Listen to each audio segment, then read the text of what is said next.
Hey everybody, welcome to Don Odells Legends. My name is Art Tipaldi. I'm the editor of Blues Music Magazine. Now if you're not familiar with us, you can check us out online at bluesmusicstore.com, or you can check us out on our Facebook page, and we are available in all Barnes & Nobles across the country. Our current issue right now in the newsstands features Vanessa Collier on the cover. Our upcoming issue for July, which if you're not a subscriber, you'll certainly want to subscribe to it.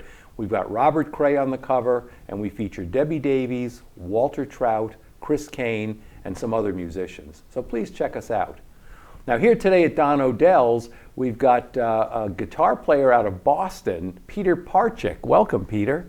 Thank you for having me. I'm honored to be here. And Peter is kind of got a nice distinction that your brand new album is nominated for Blues Rock Album of the Year at the Blues Music Awards down in Memphis. It's a tremendous honor. 2021. I'm thrilled to be nominated. Congratulations. Especially as an independent. You know, Yes. my record company consists of myself, my wife, and my cat. Yeah, right. So- right. Yeah. So it's quite a And it's quite a thrill. And quite a journey, at least in the blues world. We'll talk about yeah. your life journey, Absolutely. but 2011, your first CD on Viztone, so it was sort of a label that has some distribution. You were nominated for a Blues Music Award for Best Debut Artist. Yeah, I was a late bloomer. Late bloomer, I know. So, and it's taken you another 10 years to get another nominee. But anyway, are you happy with that characterization of you as Blues Rock Artist of the Year, as you look back over the last CDs that the blues world would be hearing from you? Is that an accurate characterization? I'm not really clear on what the parameters of the categories are. I'm just thrilled to be nominated as anything. Yeah. But I'm okay with it. Okay. You know, contemporary blues, modern blues. Yeah. Blues rock, it's fine. Yeah, and I don't put that much emotion into the categorization. It's more the emotion in hopefully in the music. In the music and the songs. Hopefully. Yeah. So we're talking about the characterization of your music. Yeah. And I noticed that, I would almost call it more of traditional kind of blues, because it's so much of it is rooted in the North Mississippi kind of hill country sound. Is that accurate? That's pretty accurate. Even I was lucky to record with a couple of those guys. Right. So, Luther Dickinson for one. Oh my God, he's so great. Yeah. And very cool. Yeah. But that happened because the person who produced those tracks is friendly with them and has actually played with them. So. Yeah. So your current CD, Mississippi Suitcase, has Luther playing guitar on a couple of songs. Yes. The previous CD, Luther is on there listed, I suppose, as playing on most everything.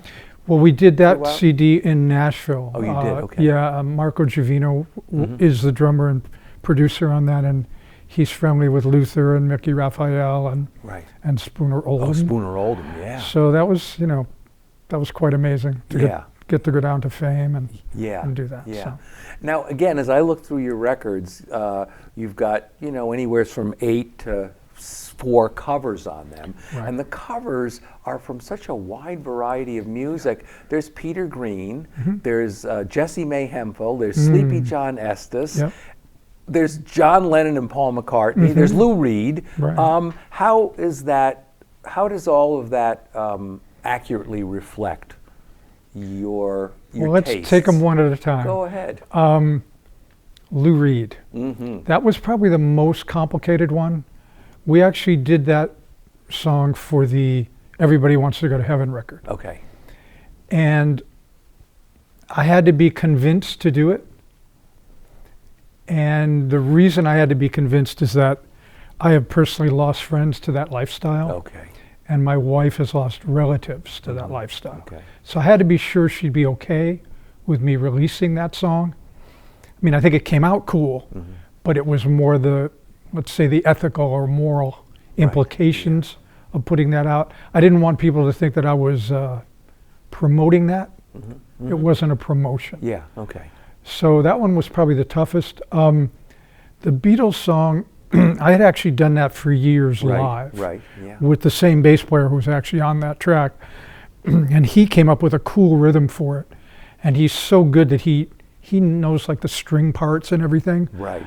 So we used to do it and just have fun. So we were rehearsing for this latest record, Mississippi Suitcase. And I said, do you want to try Eleanor just for fun? Because it was with a different drummer, a young guy named Tim Carmen, who plays in GA20. Oh, yes. And Tim's just so enthusiastic about everything. It's amazing. So, yeah, why don't we try it, just for fun? And it sounded cool, right? You know? Right. And my idea was, okay, it's kind of, I mean, I know this is an expansive definition that not everyone would go with me on, but it's kind of a modern blues. Right. If you think of the lyric. That's right. It's a very bluesy lyric. So I was trying to keep the lyric in mind when I was playing. Obviously, the other influences you mentioned are quite a bit more traditional. Sure. I've always loved John Estes, his voice, particularly that kind of cry in his voice, and the lyrics to that particular track I resonate with, but I'd been doing it sort of more like him. I'd even been doing it acoustically, and I thought about putting it on there like that, but then, you know, I always kind of go left in the end. Okay. And yeah. So I was messing around. I have this Swart Atomic Space Tone amp. It's got beautiful tube-driven reverb and tremolo, and I started just arpeggiating. Yeah. And we just sort of ran with that. Nice. Of course, Jessie May and Mississippi Fred. Yeah, I mean, Jessie May, I actually have an instrumental of that that I'm really proud of. I'm thinking about maybe sneaking onto my next record. And Fred is a huge slide and vocal influence. Right. Hard to avoid and no reason to avoid. Yeah. You know, like brilliant. So. And on each one of your CDs, there's a Peter Green song. So yeah, maybe not on the new one, the one I'm working on now. But on the three that I'm. Yeah, I've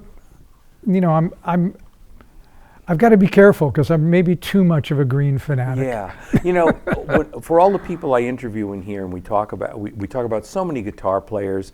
I got to say, you're the first one who has brought Peter Green to the table. Oh. We're talking about, you know, the blues masters, the Albert Collins of the world. Sure, of course. We're talking about, of course, the Eric Claptons, the Stevie Ray Vaughans, and the Jimmys. But can you talk a little bit about what Peter Green, brought to the guitar and maybe brought to the scene? Sure. Well, I was lucky in that I actually got to see him at the peak of his powers. Wow. I'm not talking about Splinter Group. I'm talking about way before that, like the beginnings of Fleetwood Mac. I didn't get to see him with John Mayall, but I got to see him at the beginning of Fleetwood Mac. And so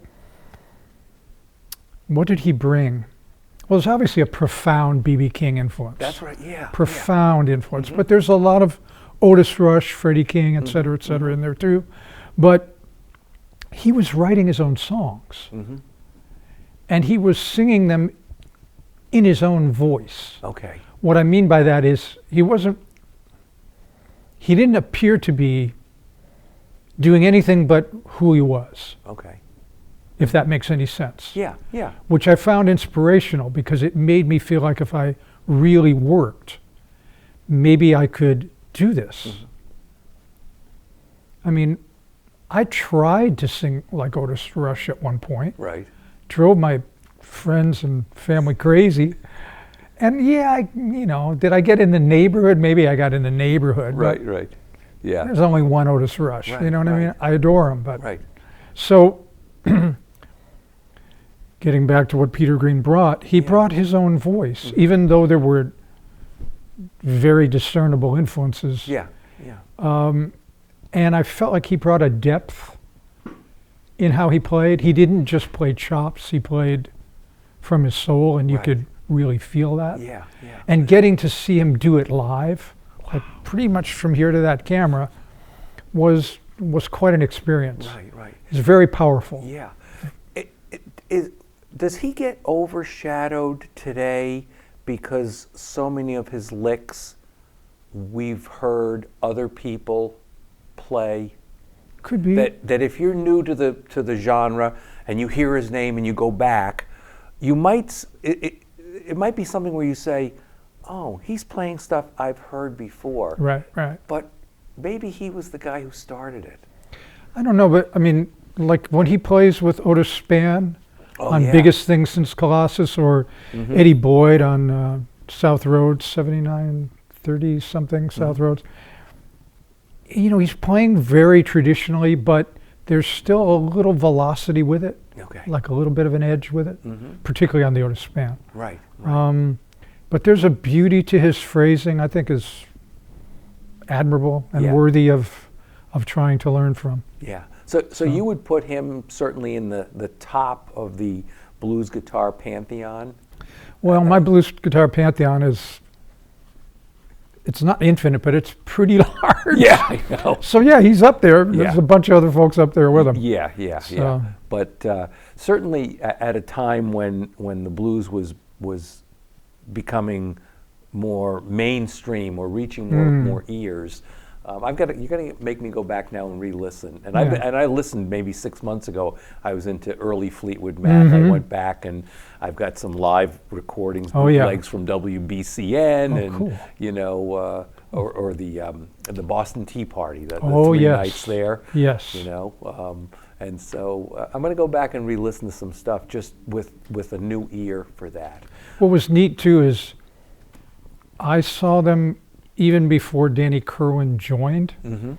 So it was the 4-piece. Right. So I don't know why this was, but Peter Green would back Jeremy Spencer, but when Jeremy Spencer was done, in quotes, he didn't stay there and back Peter Green on piano or guitar. So it was a trio. Oh. It was That's right. McVie, Fleetwood, and Peter Green, and that pretty impressive. That's right. Pretty impressive. Wow.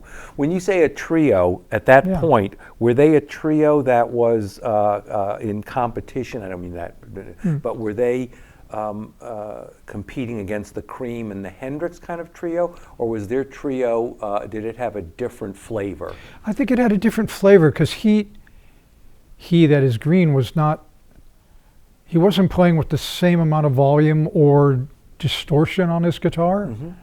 So it wasn't a power trio as much as it was like a modern blues trio. Right. Not that different in some ways than some of the times I saw Buddy Guy. Right. You know? Yeah.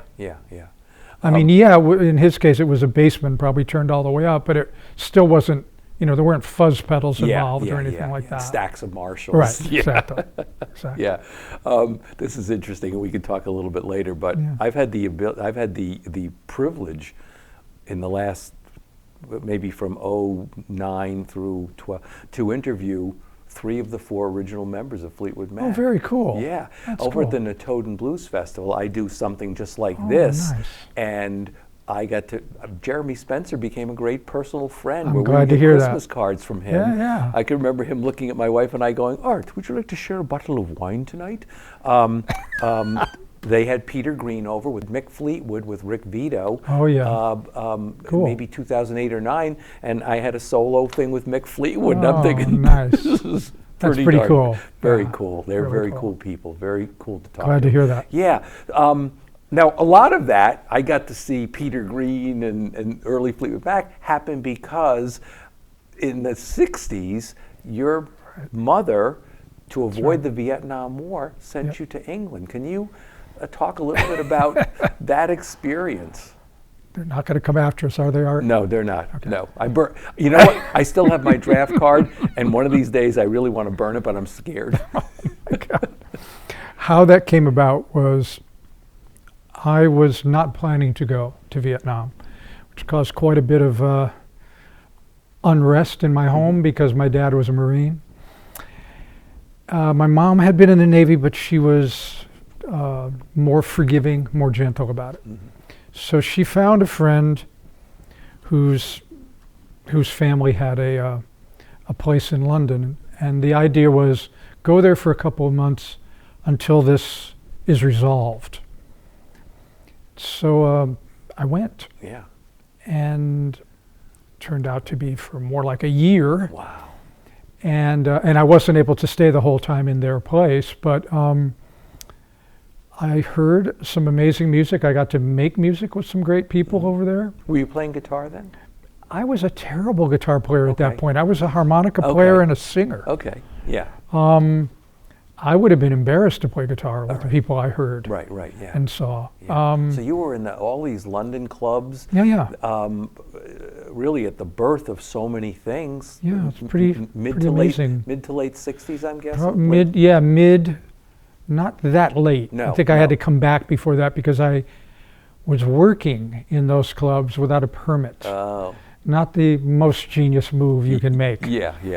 So. Wow. So who were some of the bands then that, besides this early Fleetwood Mac, who were most memorable? Jeff Beck was pretty memorable with Rod Stewart. Jimi Hendrix was pretty memorable. Wow. Eric Clapton was definitely memorable. Yeah. There was a little bit under the radar, not to aficionados, but a little bit under the radar was Ainsley Dunbar. Remember him? He played drums with Frank Zappa and with John Mayall. Yeah. Well, he had a band called The Retaliation, and they had a guitar player in that band called John Morshead. Okay. Really good. Yeah. I mean, kind of in that green, B.B. King-esque green mode. Yeah. Also, there was a band called Chicken Shack with Stan Webb, who was something. He would walk through the crowd with a long cord and kind of do the buddy guy maneuver, or the guitar slim maneuver, and he was quite good too. Cool. So those were some of the. Yeah. And Duster Bennett, I liked him a lot. I liked him a lot. Yeah. Wow. When I interviewed Peter Green, he was with the British Blues band.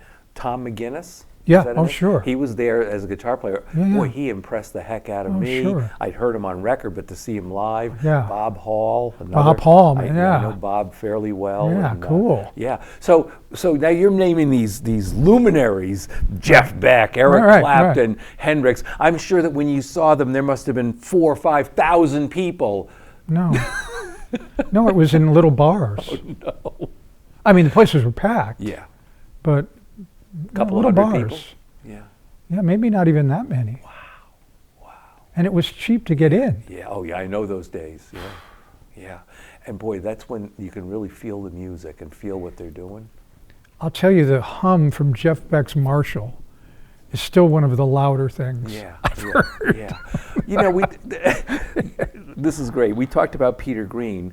What is it about Jeff Beck? What makes his sound so uniquely him, something that I don't hear from anyone else? Well, I know this is going to sound weird, but sometimes I think he's like if Buddy Guy and Les Paul had children by the same woman, he's sort of a Les Paul Buddy Guy kind of mashup. Yeah, okay. Because there's those pull-offs, the Les Paul kind of pull-offs. But then there's some of that wildness and risk-taking that you hear in Buddy. Yeah. But he's also got this real romantic side, which is interesting too. Like I remember seeing him not that long ago, and he played a lot of ballads. Okay. And they were beautiful. Yeah. I mean, that's a real gift on the electric guitar to be able to do that. Wow. Yeah. So what is it about him? He's the governor. He's one of the masters. Yeah. When did the guitar start to take hold that you realized I wanted to play what I'm hearing? Well, my mom had gotten me a nylon string guitar through Green Stamps. You may remember Green Stamps. Oh, of course. And I couldn't play it. I didn't have a teacher. I didn't have any idea what it was. I just hugged it. And then she remarried this guy that I didn't care for, but he bought me a radio. And the radio was kind of the portal initially, because I went to Radio Shack or whatever its equivalent was at the time and got a huge antenna and started drawing in stations from Chicago. Oh, nice. Because you were living in Connecticut at the time, okay. So I think it was WVON. I might have gotten the Opry or the Hayride or something too. Right. So I heard, some great country music along with it. But the stuff on VON really changed me and made me want to go out and get the records. Right. Okay, so I owned the records. I couldn't do anything about it. I mean, I couldn't play it.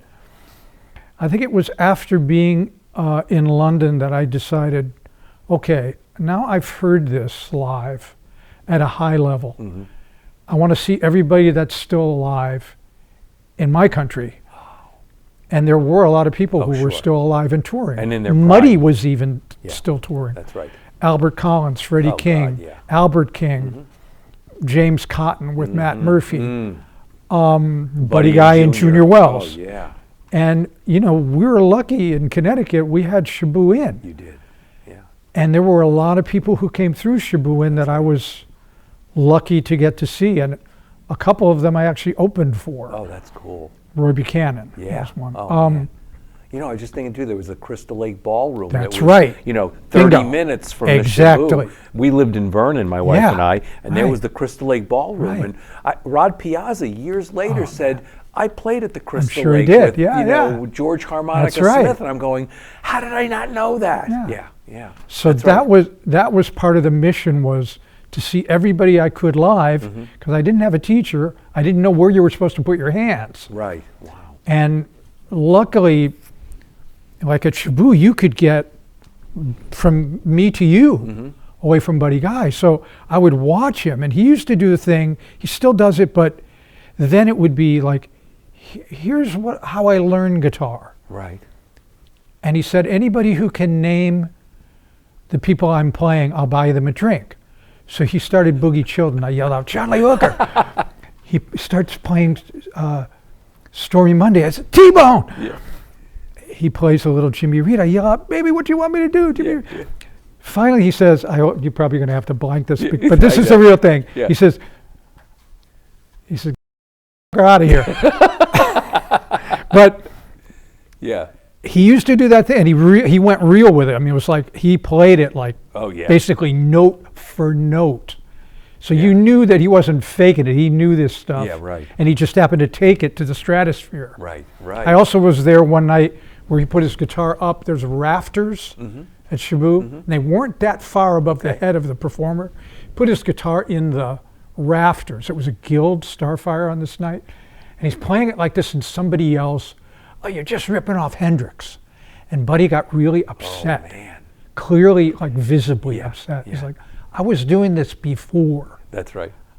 Which is true. That's right. He was doing it before. Yeah. I mean, that show aspect is, that's deep in the history and the legacy. Blues, so sure, yeah. But I mean, he wasn't just playing it through the rafters, he was like killing it. Right, you know, right. like, Yeah.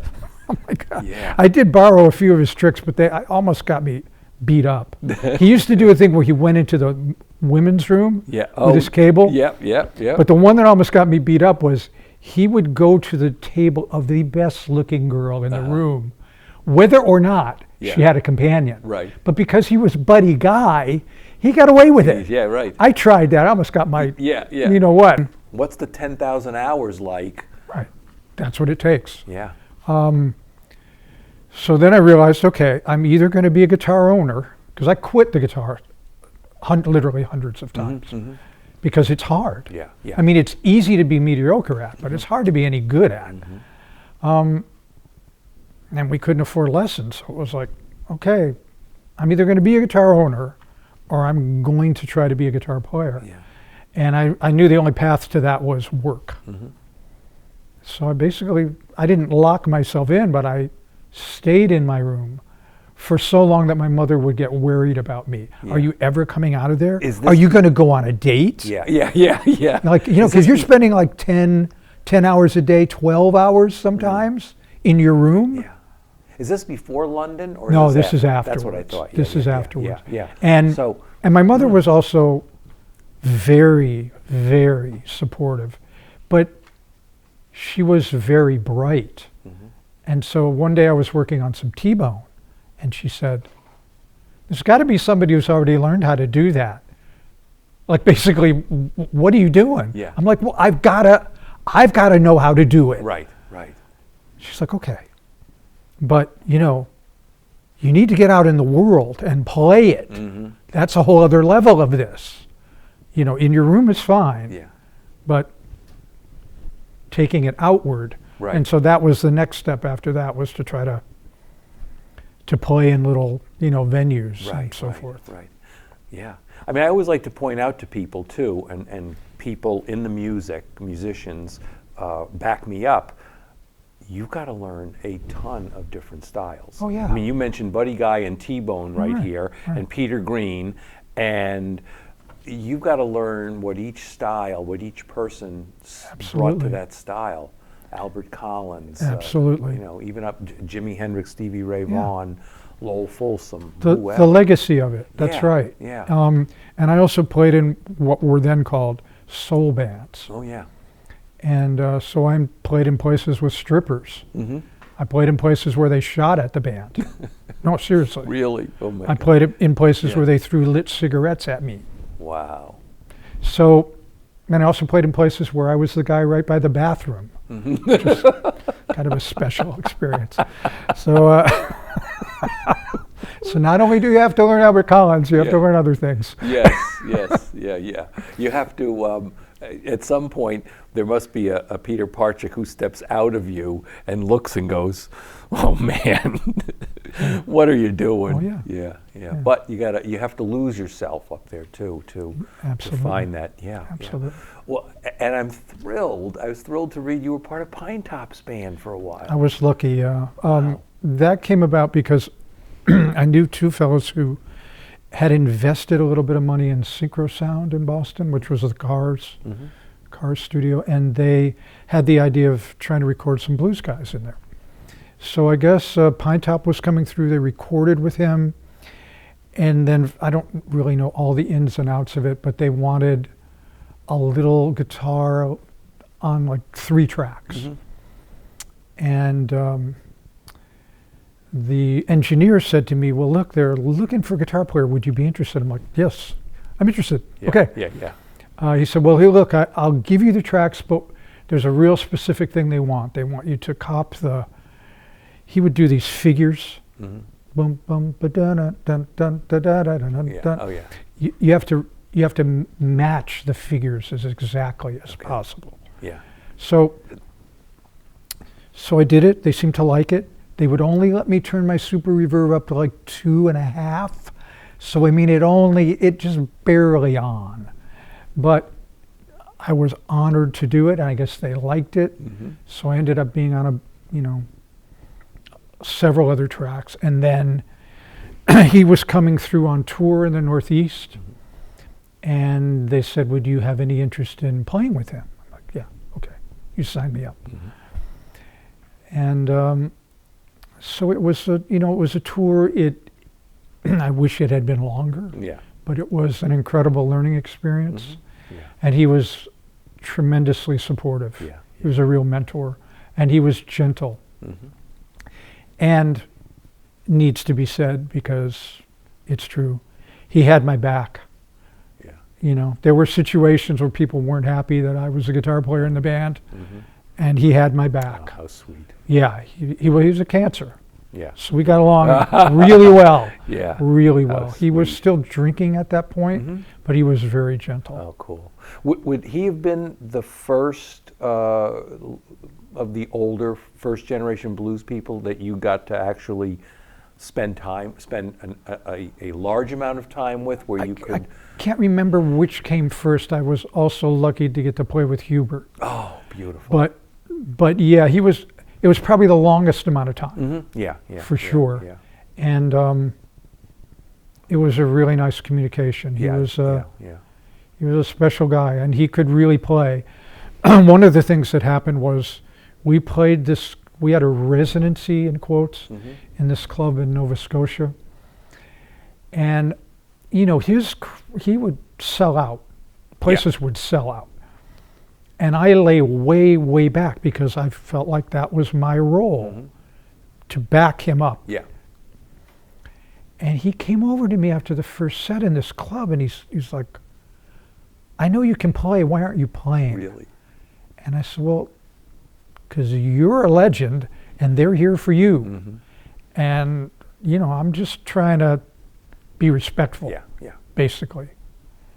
And he's like, I like it when the guitar player gets up my direct quote. He's like, when I look at you, I want you to play. Cool. Yeah. And he meant it. Yeah. Yeah. And he smiled afterward. Yeah, that's He came nice. over, rubbed the That's drummer's nice. head. You made an old man feel young. Yeah. He had a different suit every night. Oh, yeah. And I swear there was a different woman every night. And he would go into the crowd and dance. He would Yeah. actually leave the stage and dance. Wow. Wow. Yeah. He was something.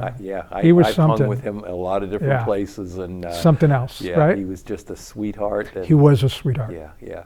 I did a thing with him in Spain where they gave him an award, and there were 3 little kids in the front row. The father brought them, and they all had Pinetop Perkins shirts. They were like 4, 6, and 8, and he could care less about the rest of the crowd. He was like one of them, and he was trying to, he was trying to do shit, like a 4-year-old would do. Right. He just had a joy of life. He did. Beautiful and you're human so being. lucky to have gotten that kind of a musical Absolutely. experience Absolutely. versus the experience with someone who might have given you, the stink eye. Oh, yeah, heck yeah. And I mean, I then- got that too from different people. Yeah. But, and then you run off the stage. Because that's part of it. That's right. That's part of it. That's right. But yeah. there was one weird thing at Johnny D's. He had a CD release at Johnny D's. It was him and Eddie Kirkland. Mm-hmm. And they did that classic thing where Eddie played too long. Okay. So Pinetop wouldn't have very much time, even though it was Pinetop CD release party. Right. But there was a funny and also weird thing that happened in the dressing room where Pinetop said, "Would you reach into my coat? And there's something in there I need." And it was like a floor-length leather coat, beautiful coat. So I reach into the pocket, and the only thing in there is a knife. So I pull it out. I'm looking at him, and he's going. So I hand it to him, and he looks at me. "I need that." He said, "People can be rough out here." I'm like, "This is Massachusetts." Somerville. Oh, that's great. Good. So you mentioned so many of the older musicians who certainly had an influence on you. As we wrap up here, who are some of the young guitar players who caught your ear?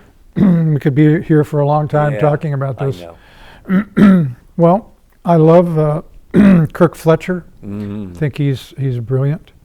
Josh Smith can play the you-know-what out of the guitar. Mm-hmm.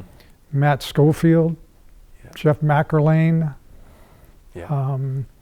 Chris Stone. Yeah. He's a bad young man. Yes, sir.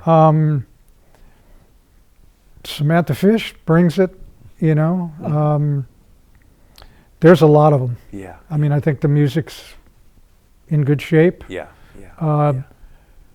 Dickie Betts' son, Dwayne, oh my God, he can play. Yeah. Goodness. That's right. Yeah. So, I mean, I think the music's in good shape as it gets handed down and morphs. And Eric Gales. Oh God. Yeah. As all these folks are. As you see these younger ridiculous. ones you just named, are you seeing maybe a new a new direction of the blues, or that you saw in the '60s when it took off in the London club scene? It's an interesting question. I feel like it's morphing. Mm-hmm.